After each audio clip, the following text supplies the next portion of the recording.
Morning. Morning. Hello. Oh, I've got a sudden burst of sunshine affecting the light status in my study. Hang on, carry on. I'll turn around. There's no sun in Broad Windsor yet. Is there sun in? The sun has come out. It's affected.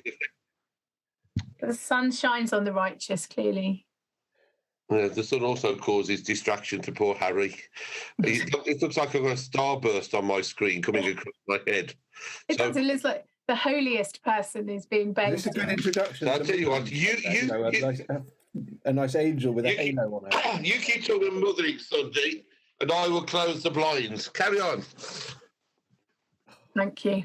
Well, we're going to talk about Mothering Sunday and the potential minefield that it is. Yes, good. How's your week been, Chris? All right? Actually, I've had a week that's not been overly busy. Well, that's nice. It's always a joy when those weeks come along. Yeah, it won't happen again next week, I'm sure. And the rest of this week gets busy, but it's been nice not being too busy for 2 days. Good. Are you in the height of... Go on. And this week I took on 2 more weddings, both of them for 2025. Did you want to say, look, we've no idea if even we'll all be here in 2000. Jesus might have come again. Oil prices might have got so high we can't afford to heat our houses anymore. The Conservatives may have won the next general election. God, please no. We might have all moved jobs. The apocalypse has come, in other words, but there we are. Yeah, we might have all moved jobs. Who knows? Yeah, we might have all. They might just. Yeah, the church might have run out of money by 2025. I thought it already had. Gosh, well, that takes great faith, doesn't it? Perhaps faith bigger than mine to book a wedding for 2025. If you are watching, Bishop Stephen, ahead of coming to visit the deanery next week, we're not always this disillusional about the chances of the Diocese of Salisbury under your watch continuing. We would like to think that it is. I'm very upbeat about it, while the other two aren't, Bishop. But then if there is a spare job going, just look at me kindly, will you? Now, let's get back onto this thing, shall we? You'll be relieved, David, presumably, been relatively close to retirement, that you can now contribute at least more than £40,000 a year to your pension. That must thrill you. That's why we hang on, because I want to reach that £40,000 mark, I think. Now I can do it. I think I ought to hang on even longer. There was a commentator on the radio yesterday saying, well, it's all very well and good for those who need over £1 million pension pot and can contribute more than 40 grand. He said, you do need to be aware that some people can't even manage a £40,000 pension pot for the whole of their career, let alone a year.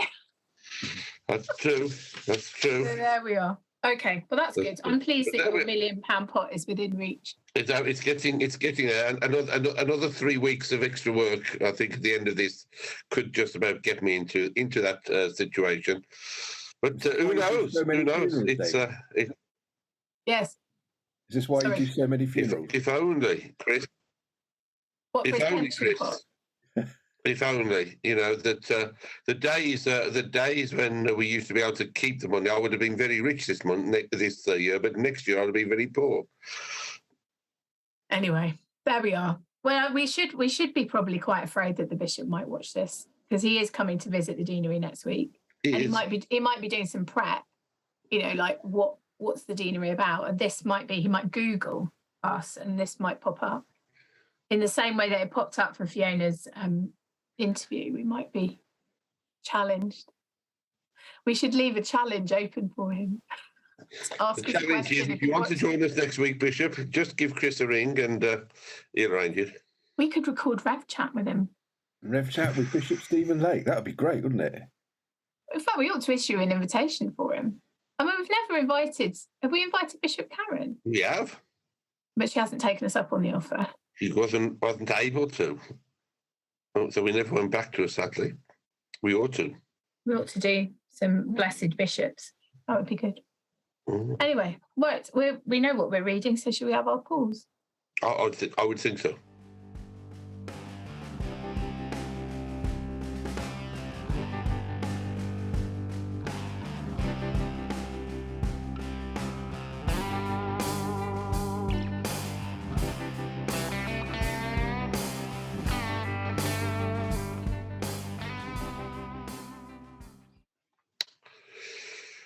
So in the church this week, it is Mothering Sunday or it's Lent 4, and that gives us a choice of at least 3 different Gospels. So we've gone for one from Luke, which would be for Mothering Sunday, which is a tiny little bit of Luke 2. And it is this. So this is Luke 2, verses 33 to 35. And the child's father and mother, that's Jesus's father and mother, were amazed at what was being said about him. Then Simeon blessed them and said to his mother Mary, "This child is destined for the falling and the rising of many in Israel, and to be a sign that will be opposed, so that the inner thoughts of many will be revealed, and a sword will pierce your own soul too."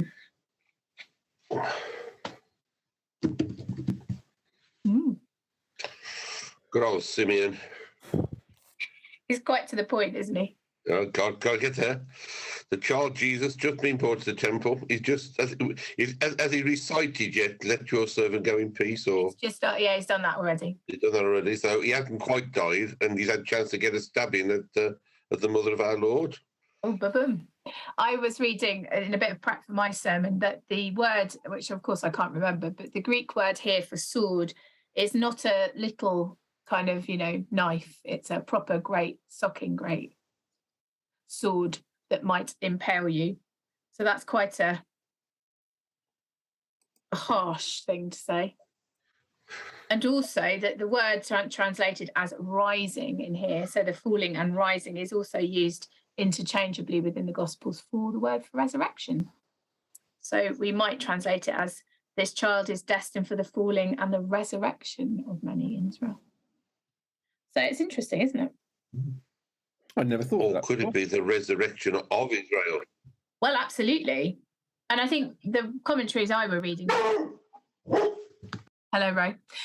The commentaries I was reading was suggesting that, of course, this is taking us forward to Jesus' own death and resurrection, but it also has the implication of our own resurrection and indeed what's going to happen to those who are waiting for the Messiah.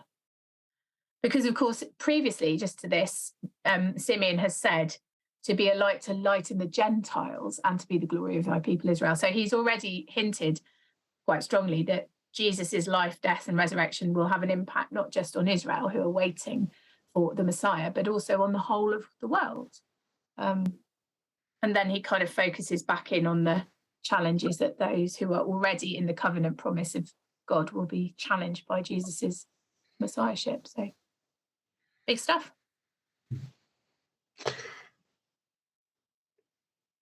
What more can we say? Should we just end there? Jo's just blown us apart with her lovely theological research that she's done.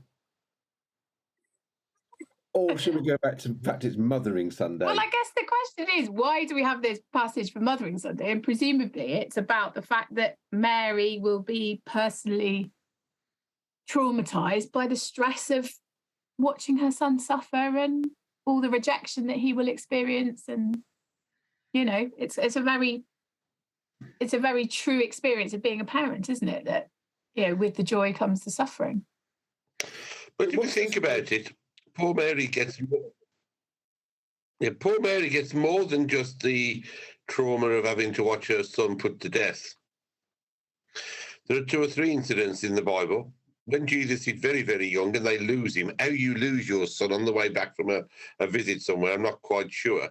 But I can understand the fact that the train of people, the children were kept in one area and she probably hadn't seen him for a few hours or something. But when they eventually find him in the temple, he says to her, "Well, where do you expect me to be? I'm with your father." And then at the wedding, she says to him, "Come on, do something with this water. They need some help." And she says, "Woman, what's he got to do with you? What a way to treat your mother." Oh, well, and the other bit when his mother and family are waiting outside and he says, they say, "Your teacher, your family are here," and he says, "Who are my family? Yes. Who is my brother and sisters?" Yeah, no, absolutely. But so far so normal, surely, for parenting. Well, isn't it already going wrong though? I mean, it's because it says the start of this passage the child, that's Jesus, father and mother were amazed, right? So that's Joseph and Mary were there. Yeah. It says, and Simeon blessed them, Joseph and Mary, and then said to Mary, this child is destined for the falling and rising of many. So why has he separated Joseph and Mary at that point? That's really interesting. I don't know. What do you think? I don't know. I've only just thought it. Unlike you, Joe, I haven't done hours of theological research in preparation for this Rev chat. I think that maybe I'll Simeon is. Go on, sorry, that Simeon is indicating the fact that Mary is a real parent, where Joseph is proxy. Take it back. Real parent. God is the father, isn't he? I think, well, as a step parent, I would. No, I'm not arguing use of language. I'm not arguing step parent. What I'm suggesting is that Simeon is suggesting, at that point he's very young, isn't he, Jesus? And people know, that God is supposed to be involved somewhere amongst all of this, because Mary's told people before that an angel's visited her and told her what's going to happen to her. And I agree with you, Joseph is a fantastic step-parent. There's no problem with any of that.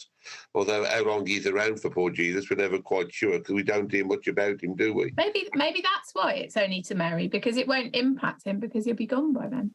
I don't know. Because we don't know, because we hear very little about Joseph after the birth narratives, really, do we? The Christmas stories. We don't know how or what happens, poor man. And I've always preached that he's often underplayed in the story of Jesus. I've no problem with Joseph as a wonderful step parent, but I think that what Simeon is identifying is that Mary is the mother, and things aren't going to be good. And what's Jesus been brought into the world for? Well, we're told by God he's been brought in to atone for our sins. He's going to have all kinds of troubles in his life, and just be warned, or no, not be warned, be prepared. I don't think it's a warning. Be prepared that things aren't going to be good for you. Yeah, I think that is. Won't be around to see it. Yeah. Well, I mean, that's just conjecture, isn't it? Yeah. But see, this is the problem about Mothering Sunday, which you alluded to very, very at the very beginning of the story, isn't it, Joe? And I was being a bit tongue-in-cheek about it earlier with the good Reverend Grask. I've always found Mothering Sunday, I can't say difficult, but awkward, because the natural thing you want to do, because there's lots of daffodils and posies everywhere, and everyone's meant to be happy because you're celebrating motherhood. And we do know that there are many, and you've already highlighted one, you are a stepmother. You are a mother, but you're a stepmother, which is, I can't even begin to talk. I've no right to talk about it, but a different role throughout life to a mother of your own progeny. And then you've got mothers, of course, women in church, of course, who aren't married, so aren't mothers naturally in that sense. You've got mothers who are there who've lost children. And, many of us have been involved in some ways in that sadness in our lives. And then you've got other mothers who've fallen out with their children, or their children have fallen out with them, and et cetera, et cetera, et cetera. And I even had one lady say to me many, many years ago that she was never happy on Mothering Sunday because she never wanted to be pregnant in the first place. Yeah, and then absolutely. There are mothers who've been raped, who have children. So Mothering Sunday, whilst we try and make it in some kind of sense happy, I'm always at a mix as to all of those. I'm always conscious in my mind of all of those people who perhaps aren't as happy. I think of Fiona this year, for instance. Her mum died only a few weeks ago. And I did say to her, would she like to have Mothering Sunday off? And she said no, she'd rather be doing something. It is an awkward time. It is, but I think it's also an important job that we do, and that we do in our churches, is that we are the church for everybody. And this stereotype of married with 2.4 children and happily ever after, and everybody's all smiley and happy around the tea table every day, and all these lovely little children come home from school, have a happy smile, and then go up and do 3 hours worth of homework every day, and are going to get grade A stars in every single exam they do, and they're never going to go out and get themselves pregnant at 14 or whatever. Actually, we are here. We deal with life. Yeah. In all its mess. Yeah. And I think the conundrum is that David's talking about is we deal with life in all its mess. We're aware of all the mess, but also there are times we want to rejoice with the good bits. But we're rejoicing, acknowledging that it's not rejoicing for everybody. Absolutely. If we cancelled the celebration of celebrating mothers, it will upset all the people who wanted to do that. Well, and then that brings them down to the level of everybody else or whatever. But I just think, you know what I mean? It's... I think that's really important what you just said, that actually, the reality, and I think this is what this reading's trying to get at, is that, on one level, Jesus coming as the saviour of the world is the most amazing, powerful gift and joy that can ever be celebrated. But the truth of the matter is it's bloody hard work, and it's hard work for him, and it's going to cause suffering for him and for his family and for his mother and for the world. And so even though something is a wonderful gift, it can cause quite a lot of pain and suffering at the same time. And if we know the Christian life is pretty much that, isn't it? A joy and a gift and suffering and hard work. And almost everything I've ever experienced in life has that two sides of the coin. And even thinking about funerals, we celebrate, the promise of eternal life, and often we celebrate a life well lived. But right in the midst of that is all the pain of being separated from the person you've lost. And actually, when Christian faith and the church is doing its best job, I would say, is when we're in the mess and saying this means lots of different things to lots of different people, and that God's in the midst of it. So I think, and so you've got to celebrate, but on the other hand, you hold in tension the fact that for some will celebrate and other people will be just going, this is awful and I hate it. I think where we've moved as a church, it is being able to acknowledge the mess and to recognise the different experiences, feelings. Whereas before, I don't know in previous generations whether we were very good at that, because we just tended to brush that stuff under the carpet and celebrate, as you said, the Christian marriage, 2.4 children, and let's all have a great time. And I don't remember in my childhood there being acknowledged within church services things like domestic violence, things like, bad relationships, broken relationships with families, the pain of difficulty. I don't remember that at all. I mean, maybe just because I was a child and it kind of went over my head. But if we can get it right, if we can get the pitch of it right, I think we're doing a good service.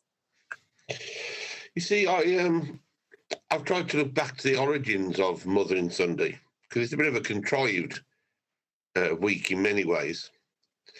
And it really, I think, hit its high point in those early Victorian type of days, and slightly before, when children were supposedly released for the afternoon. And we hear the quaint story about on their way home to see their mothers, which was the only day they got each year, they picked a bunch of posies out of the out of the road and took them to their mother. I used to pick posies every Saturday coming back from the baths or the library. I used to take the flowers out to the dustbin in the churchyard, and if they look in the cemetery, and give them to my mother if they look good, the present. So this kind of thing is good, and I think the church celebrates the glory of, if it's motherhood and Mary particularly, many other celebrations. I think there are more Marian celebrations, as the church would call them, than any other form of celebration in the church. And on days that we remember Mary particularly. And now, since I think about 1950 or something, the Church of England recognises St. Joseph for the day in itself, whereas other churches have celebrated it for years. But it's still difficult to hit the right patch without feeling, am I going to upset somebody unwillingly or unknowingly? And but it's a good day, and we will celebrate it, and we will, as you say, Chris, look at the positive as well as, the sadness of such a day for certain people. And we haven't even, we're not going to explore it now, but we haven't even really touched on the mothering of God, the idea that God is our parent and that the way He recognises it. It's interesting. I prayed a prayer when I was doing the online worship this week, and I've preached this week, and I used a prayer that I've used on Mothering Sunday before, and I started to say it, and then I thought, actually, I don't agree with this anymore. So then I had to wave at Harry and say, no, cut this out, we'll do it again.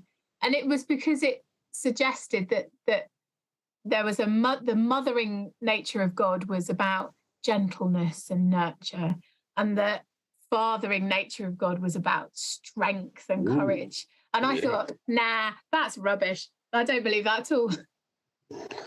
Because they're mixed in together, aren't they? Mothers can be strong and brave, and fathers can be nurturing. You don't have to, your gender stereotypes don't conform to, men strong, women kind. So are you going to do what you said you might do earlier and change all your pronouns in your I might do. I might change some pronouns. I definitely want to talk about that idea of God as she. And it's funny.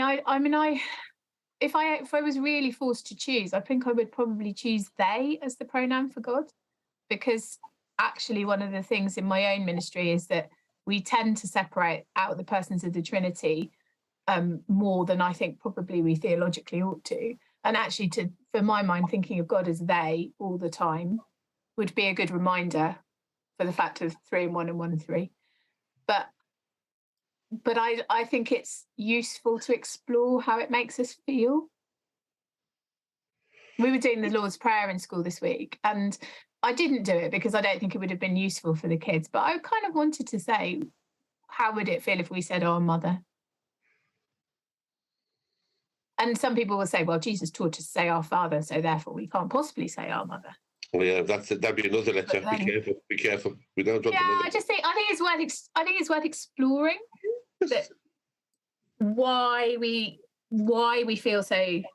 Some people feel so negative about it. Why others feel it's really important, and just try to come to some accommodation about how that might be useful for some and not for others. But there we are. Maybe, I don't know. I'll report back next week on how courageous or outrageous I just think we should just look at God as God, but we've got this kind of, this inbuilt kind of psychology that it's got to be man, and I've never thought of God as man, really. I've just thought of God as God. Perhaps I'm just an odd person. Perhaps I could end with a lovely poem on Mothering Sunday by Malcolm Guy. Do you think that would be allowed? I think that would be great. Off you go. Because it is a wonderful Mothering Sunday poem. I am going to use it on Sunday. So there we are. So those who are watching this, be prepared to hear it again if you're anywhere near the church on Sunday. Malcolm Guy is one of my favourite poems, and Joe bought me this wonderful book. He bought me a couple of his books in 2014, believe it or not, Joe. And it's a sonnet, and it's on Mothering Sunday, and it goes like this. At last, in spite of all, a recognition for those who loved and laboured for so long, who brought us through that labour to fruition, to flourish in the place where we belong. A thanks to those who stayed and did the raising, who buckled down and did the work of two, whom governments have mocked instead of praising, who hid their heartbreak and still struggled through. The single mothers forced onto the edge, whose work the world has overlooked, neglected, invisible to wealth and privilege, but in whose lives the kingdom is reflected. Now into Christ, our mother church, we bring them, who shares with them the birth pangs of his kingdom.